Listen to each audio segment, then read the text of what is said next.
Ladies and gentlemen, welcome back to our show, Africa on the Move, second edition today with my guest, Alpha Kann. He is Assistant Director of Technology for Operation at Grace Church School. And at the same time, he is the CEO of NGO FRERES, UNIS, dedicated for children back home in Guinea. Thank you for coming back. It's a pleasure to be here again. I'm very impressed with your shirt. Oh, thank you. Yeah, very nice. I love the color, very brilliant. Thank you. And it just look like mine. Did you try to do like me too? Well, it wasn't coordinated, but I see. That's nice, that's nice. Thank you. Tell me a little bit about your NGO, FRERES UNIS. How did you have the idea of creating an NGO to help children in Guinea?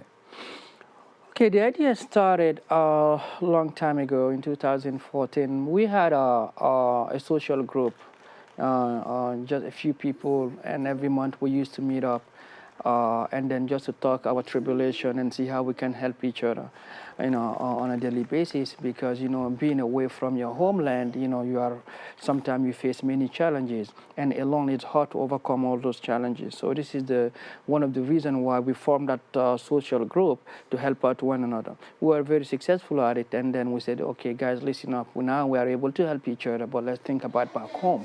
And then our children over there, maybe they don't have what we have today.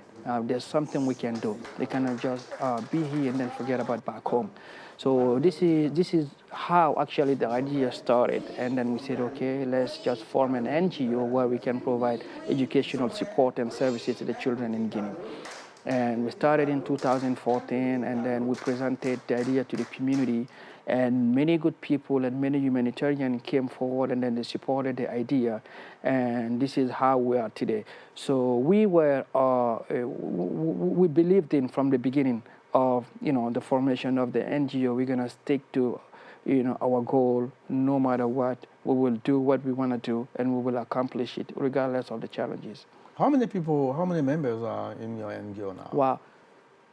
No, I think it's close to 20, 22 people. I've never seen this. You never seen this? Yeah.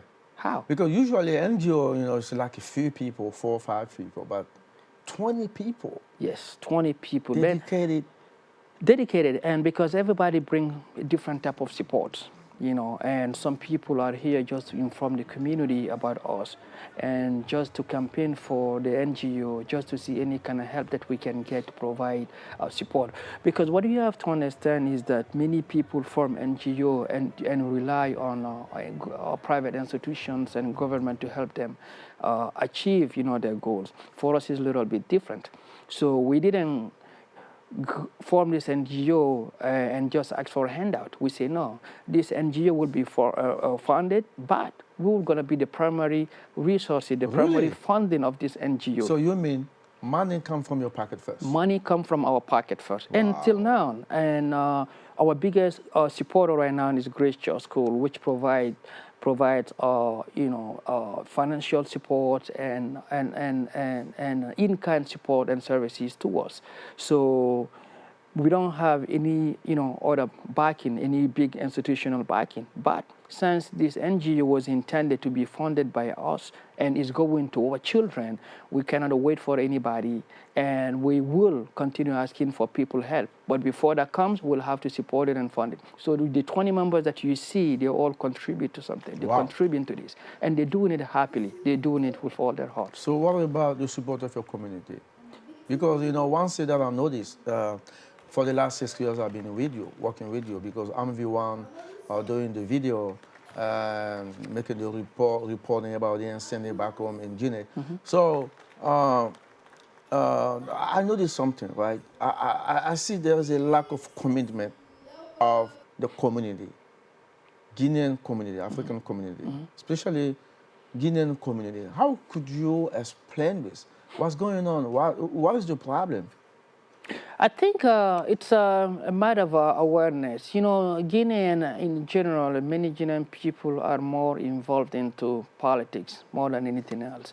But in life, we have many other aspects you know, on our daily basis. We have political issues, social issues, environmental issues, but if we dedicate all our forces and resources just to politics and neglect actually the other areas, you know, it's not gonna, you know, be good. Because if we talk about politics or we talk about any other ideas that's divisive, they're willing to embrace it. You know, but what we do here is trying to, you know, provide help to children. So in that sense, I think we have to continue, you know, promoting, you know, what we do and trying to make them understand. Because some people, when you talk about let's contribute, they see you as the benefactor. They see you maybe the one who's going to benefit from this. But no, we just as a channel here, we are acting like a catalyst. Can you tell people, for the last 6 years, your investment, what did you send to children? How did you help children? Yes, we started with, if I recall, with 5 people, five students, and today we have several in our program. So what we do is every year we send funding to them. We pay their tuition, we pay school supplies. When they're sick, we take care of them. We send clothing. But how do we also do it? We go to work. We go to work, which is not actually our professional work. We could, if Karim Tosh, you have something to do, we can go and work for you and get paid and then and fund our NGO. Mm-hmm. And we did that in the past, you know, where, you know, you could give us work to do, we'll do it willingly. But the money is now, we're not gonna pocket that money. We take that money and put it into good use by supporting our children. So this is how we've been actually funding this. But the community, coming back to your question, and I think the community, some people in the community catching on. But what happened is that we had a tough time trying to convince our community's leader to support our NGO. But right now, with this new administration, JICA, the Guinean Community of America, in his president's administration, Mr. Makaba, they've been very, very supportive. And we had a tough time in the beginning because he wasn't in place. So people like him in the community, and people like Mustafa Fufana and Bangura from the Pascot and all of these other people that support us, including you yourself, Mr. Tosh. You've been instrumental to the FRERES. And now you have, you know, some other people from New Jersey. So I think they're trying to understand little by little, you know, what we are trying to do here benefit the whole country. That's impressive. That's amazing. So tell me about you work at a Grace Church school? Yes. And you know how many hours you work? Can't believe. And you still dedicated to your NGO. How do you manage your time with all this? My time, I don't, see, this is what I tell people. Nobody has time, you have to make the time. And especially for something that you love to do. So you sometimes hear people say, I don't have time. We make the time. I wake up at 5:30 in the morning and go to work. And after work, I go coaching. I coach soccer. Wow. Yes, I coach for 5 and 6, you know, young boys and soccer. And then after that, and then I pick up my children, I go home. And by the time I get home, it's already 8, 9 p.m. Wow. And then top of that, sometimes I do have to work, you know, in terms of organizing, you know, our NGO activities. And weekend, I don't have, if I get 1 weekend out of a month, I'm happy, because I'm always. Keep it up, keep it up. Absolutely. So let's come back to your NGO. Now you extend your NGO to Senegal now, right? Yes. So tell me about it. Yes, it's in 2014 when we founded the NGO, we had a member who's from Senegal. Her name is Fatou Camara, and she is actually the president of the board of the directors of the organization. And she's been helping the Guinean children, Guinean community, knowing that probably she won't even see them, knowing that maybe she won't even go to Guinea, but she was doing it with enthusiasm, with a big heart. And she was dedicating all her resources, time, money, and helping us. So she's settling in Senegal, and we decided, actually she was very surprised that we decided now to extend and Les FRERES in Senegal by opening a learning center. So we're going to open a big learning center there where children can go do some research, use computers, and and help those struggling communities in Senegal. So this is actually a blessing, and this is why we need more involvement in our community. So the more that we have, the more we will provide to children and to the less fortunate. So Fatou was a good exemplary. She's not from Guinea. She helped us, and then now we had to extend the same thing in Senegal because of her kindness, because of her dedication, and all she has done for us. Good. So let's coming back to Guinea. What is your goal in the future? What are you trying to do? Are you trying to like build school or doing something bigger and bigger? For now, what I'm trying to do is to help those who cannot afford to go to school, go to school. I would like to contribute in reducing illiteracy, and because the cost is practically nothing when you compare, to the cost that our children pay to go to school here. So my goal is actually is to build schools, is to make any difference that I can make in people's life in general. So I can only, speculate what I can do right now, but in the future, it all remains on what God will, will help me do. God will help you. Believe me. Thank you. Thank you. You are very organized in your association or NGO. Tell me a little bit about if I ask you something you're proud of in your group. What is that? Wow, the sacrifice that they make, they knowing that they helping without asking anything in return. That's a big sacrifice. That's a big sadaqah. You're giving something without expecting anything in return, and they're doing it with big heart. And they're doing it not because they need fame. They're doing it not because they want to get rich. They're doing it not because they're trying to compete with somebody, but they're doing it because they see this is the only thing that you can do and you can be proud of without asking anything in return. Usually a lot of people, what they do, whatever thing they invest in, could be time, it could be energy, they always expect something in return. But my people in my organization in general, they providing all these resources, they don't ask me for anything. And that's something that I'm very proud of, and I thank all of them sincerely. Without them, this organization wouldn't be where it is right now. If you have to reward someone in your group, who will it be?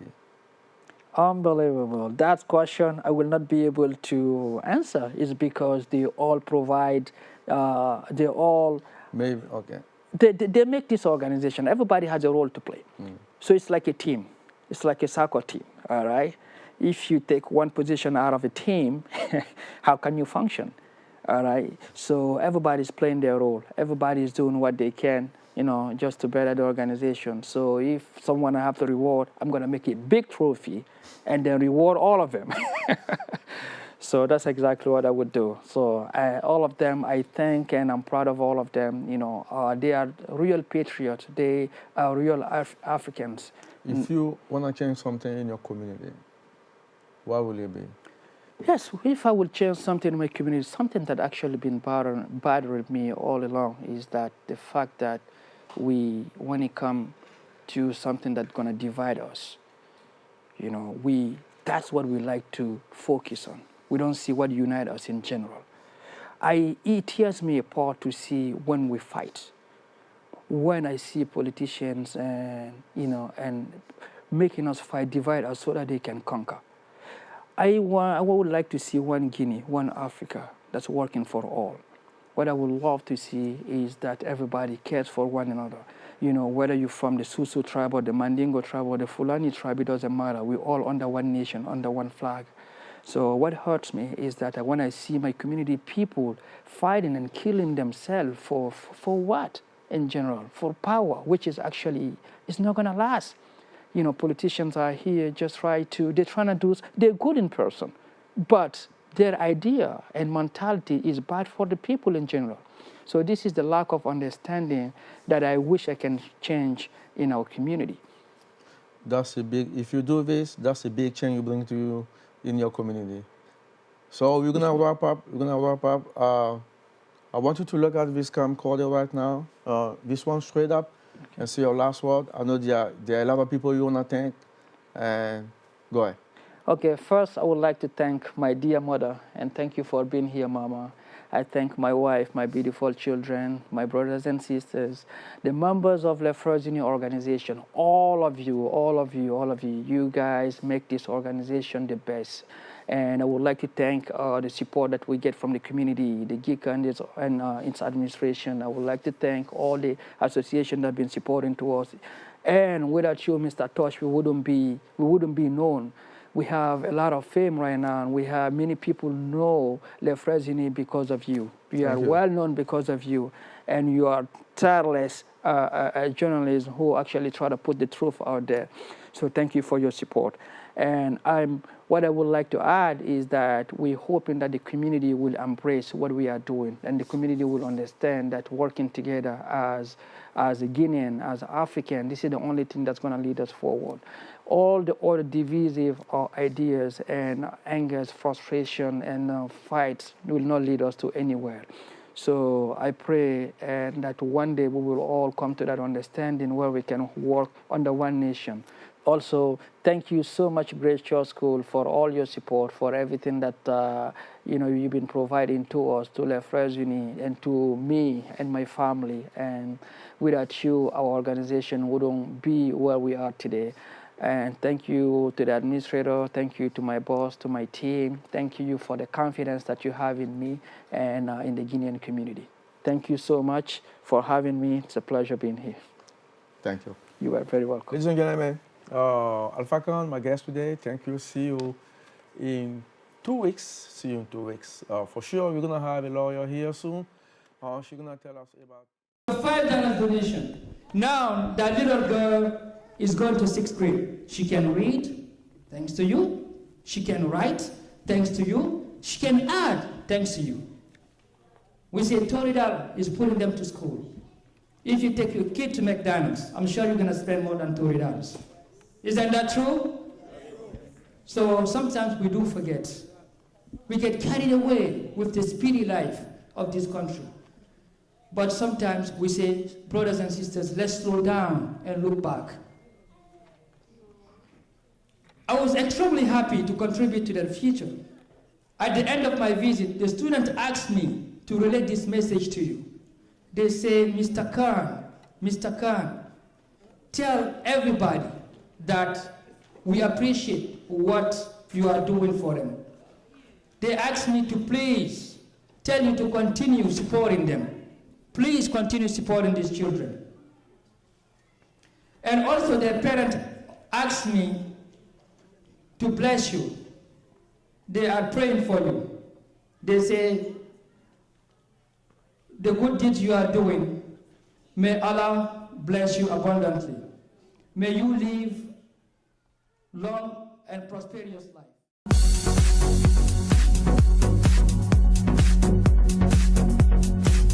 The violence of these racist police, and we ain't gonna stop till our people are free. Come on.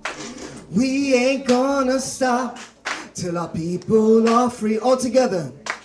I still hear my brother crying, I can't leave.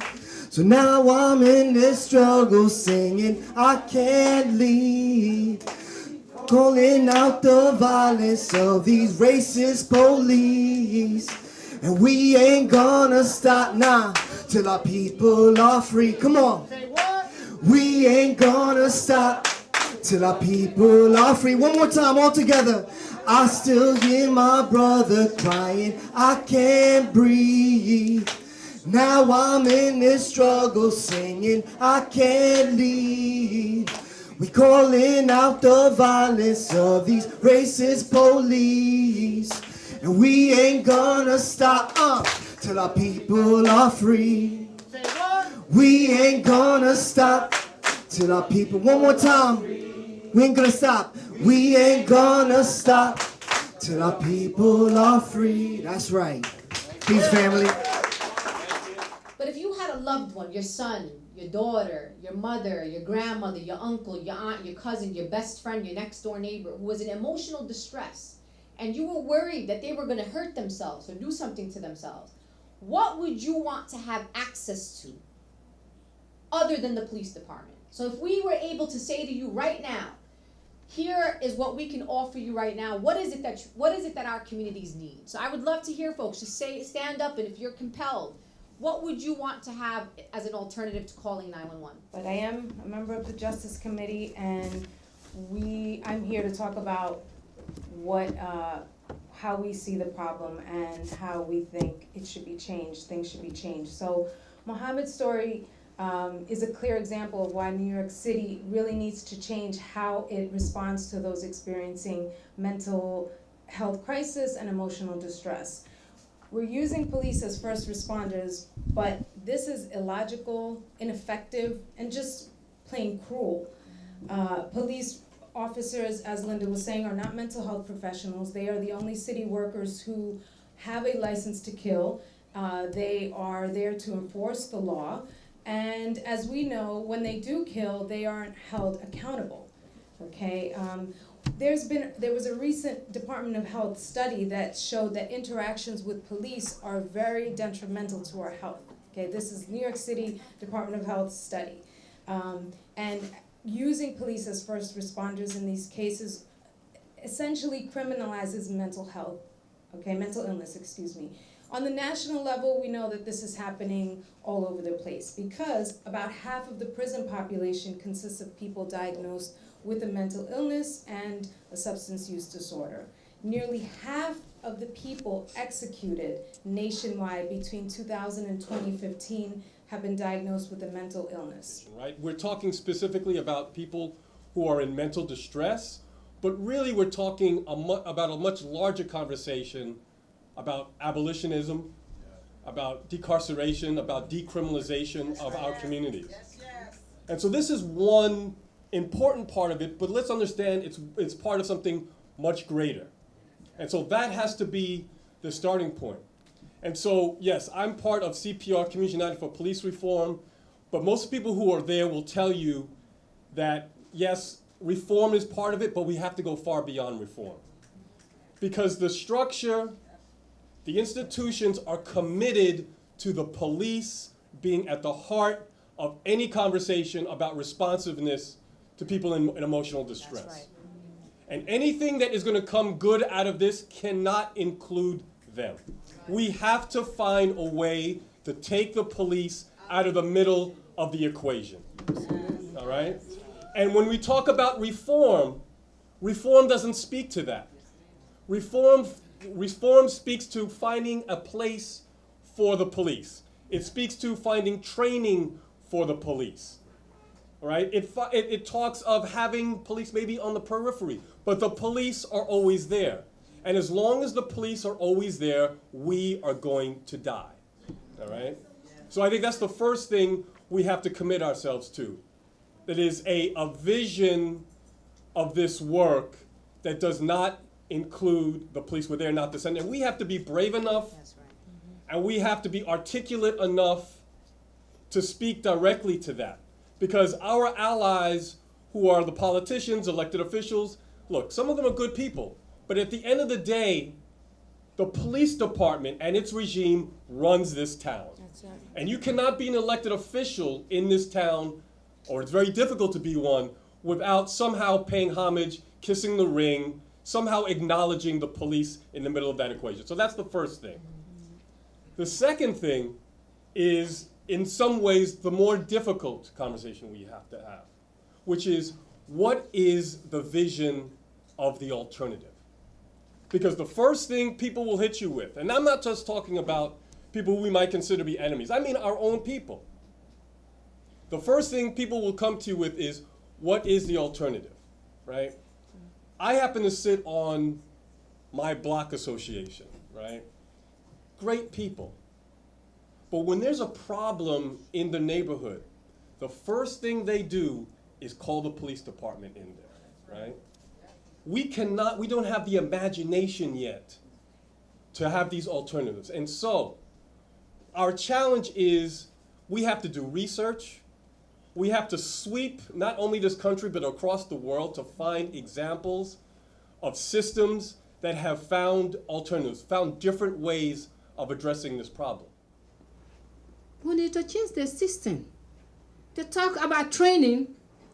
Training cannot help because they're not killing because they're not trained. They're killing because of hate. That's right. That's right. And they're receiving our sweat money. We work to pay tax, then they pay and kill us. Is that fair? No. That's not fair to no one. So I'm here today to make sure we will talk something positive, and the bill we have, the police should not respond the first call 911. Because when they come to call our people, they not come to protect, they come to kill them. We don't want them in the system. Or they give us not a number to call. But we don't want NYPD to respond the first call for the mental health issue. They never help. I try to stop them. I talk to them. I beg them. I say my son didn't do nothing. Looking at my accent, hearing Muhammad, Muslim named Muhammad, they decided to kill him. They took her life. But he's a hero who got kind of justice. Today is the victory because they're really trying to cover up. The city helped them. 6 years. 6 good years after the jury verdict and judge made de Blasio lawyer stand in front of everyone and say, I will veto the verdict. I said, that's not your word. You should apologize to me. You should apologize to the family. You are human being like myself. This not should be your word. But I tell you what, we'll fight to the end. Thank you, other strong people. My colleague from everywhere. When they call me to court, all of them will respond. We do rally in front of the mayor's office for 1.5 years. He was forced to drop the case and settle. But it wasn't easy. Do we want to live that life? No. Who want to live that kind of life? No one. It got to stop. Yes. It got to change. Today, I want everybody to decide and make a comment for this system. If you have any bill for police accountability, we have to vote for that one now. Just settlement is not all. That's right. They need to indict them. Right. They need to convict them. They need to take their pension. Yes. If you are grieving, their family grieving also. That it can be different punishment for them to think twice before taking somebody's life.